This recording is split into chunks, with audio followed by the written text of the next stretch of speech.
Well, that debacle continues, and now South Africa's unemployment rate has spiked to 29% from 27.6 in the first quarter. This is the highest level since the global financial crisis in 2008. Now, businesses went under.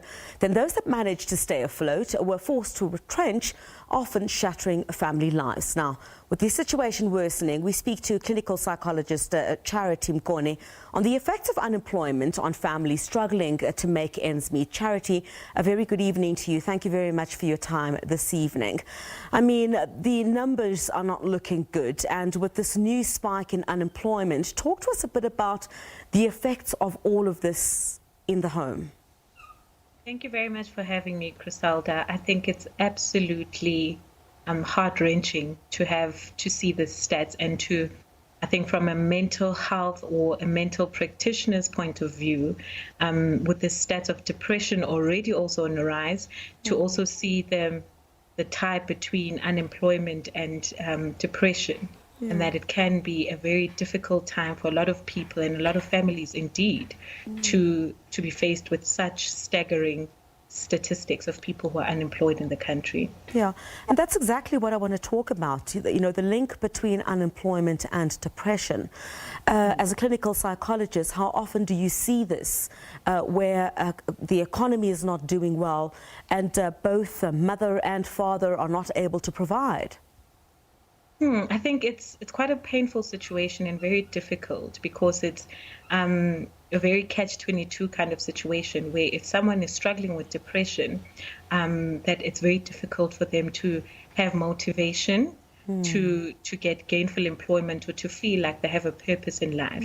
And it also is a question of which comes first, the cart or the horse, because in most cases, if someone is struggling to find work and is unemployed, that can lead to episodes of depression. And I think the biggest thing that comes with depression is a lack of motivation.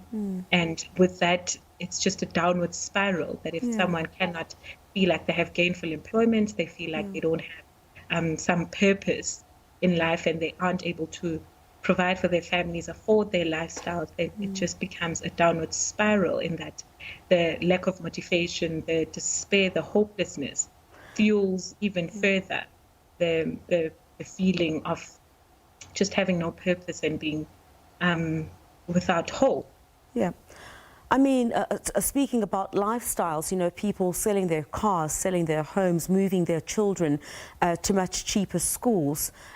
What effect does this have? I want to talk to you, you know, as obviously as a clinical psychologist, and what case studies are you starting to see as conditions continue to worsen, people having to sell off their cars and their homes and having to move kids to much cheaper schools that they otherwise would not have wanted to put their kids in?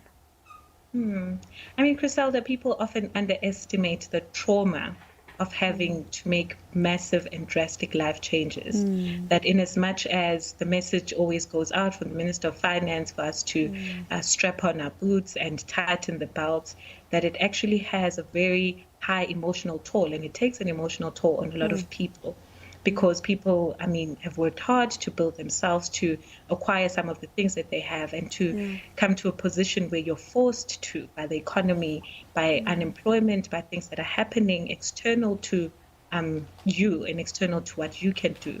To have to make those drastic changes and make those decisions is actually something that's quite traumatic on a mental health and also an emotional level. And I think that is something that is linked to depression, and more and more a lot of people, because of financial issues and the economy of the country, are finding themselves having episodes of depression and finding it hard and difficult to cope on a mental health level.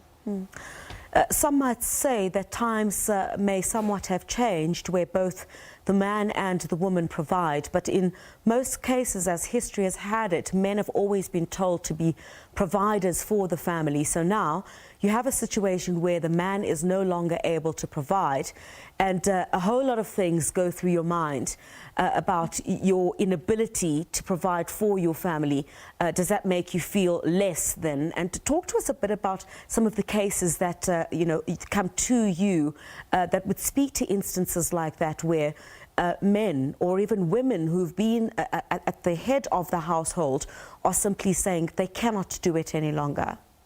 I think it's quite a difficult situation that people find themselves in, and I think in terms of men and mental health, that's a completely different topic on its own, and we could perhaps do a show on just that topic. But I think it becomes very difficult for people because there's a sense of purpose and a sense of self that is validated when someone has employment or when someone has a plan in life, or when they feel that they can attain some of their goals and create a comfortable life for themselves and their families. And it's not just about merely providing financially, but it goes to people's self-esteem, people's self-confidence, people's view of themselves as citizens in the country, citizens of the world. And I think it becomes such a downward spiral, something that's very difficult in terms of having your sense of self as a person being validated. And I think once again, it becomes that spiral and that cycle that because you're feeling quite depressed or have feelings of depression and thoughts of being worthless and having no purpose, then that leads to having lower motivation to actually find creative ways to be different in the world, to find creative ways to try and find different means of income or gain some more money. And then it just becomes very difficult then for the person to feel like they can have the motivation to go on with life, because it affects their sense of self and their sense of worth as a person on such a deep level. If I was that person, and I'm in no way asking for a free consultation, but obviously, you know, I think we're at a point right now where we ask, what does one do? Where does one go? And I specifically asked, you know, one of our producers here on the show, Promise Dlamini, to make sure that the SADC, the South African Depression and Anxiety Group number, is placed at the bottom of our screen, because you might find that somebody is sitting at home and watching and is in that situation if we're looking at the statistics. And what does one do? If I was that person sitting on your couch in your practice and I ask you, this is what my situation is at the moment, where do you even begin? Because it clearly has to start with inside. Where do I move from this space now? Because it's not like I'm going to get a job tomorrow or one is going to fall on my lap. Look, I think the burden becomes immense on all spheres of society, even on mental health practitioners, with the number of cases and the number of people that are actually in desperate positions and need to be seen or need to be consulted. But I think the first point of call, the first port of call, is people's families and friends.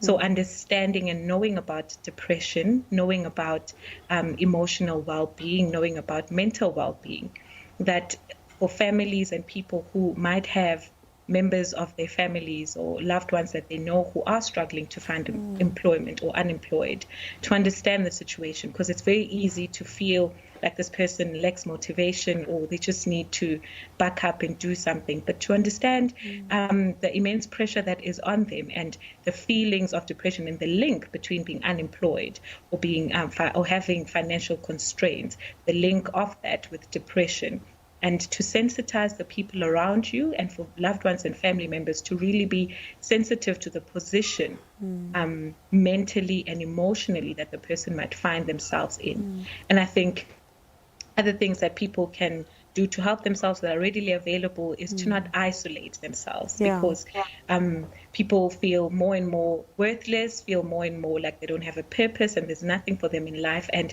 the tempting thing is to just be isolated and be by themselves, because they feel like they don't play a role in society, in the economy. And I think that's one thing to also break through, to reach out to other people that you can speak to, friends, family members, joining support groups, calling places like SADC, but to ensure that you don't isolate yourself and you don't find yourself being alone, because that just exacerbates and makes feelings of depression and worthlessness and despair. But what are the signs of that, you know, if you have a partner or a husband and wife and, you know, everything has just taken a turn for the worst, what are the signs that one can look out for? Often as people, we try to kept things in sight, and when we cannot, everything else just explodes. But what are the signs to look out for someone who's going through a tough time, who's just lost their job, but are not speaking out? But there've got to be those telltale signs there where perhaps one could jump in and assist. I mean, they're quite evident. So there's things like low mood. So the person feels quite low most of the time, or sad. In men, it usually comes out as aggression. So the person becomes very aggressive, feels quite annoyed and easily annoyed by certain things. Also things like appetite, change in appetite. The person either overeats or undereats. Things like weight loss or weight gain.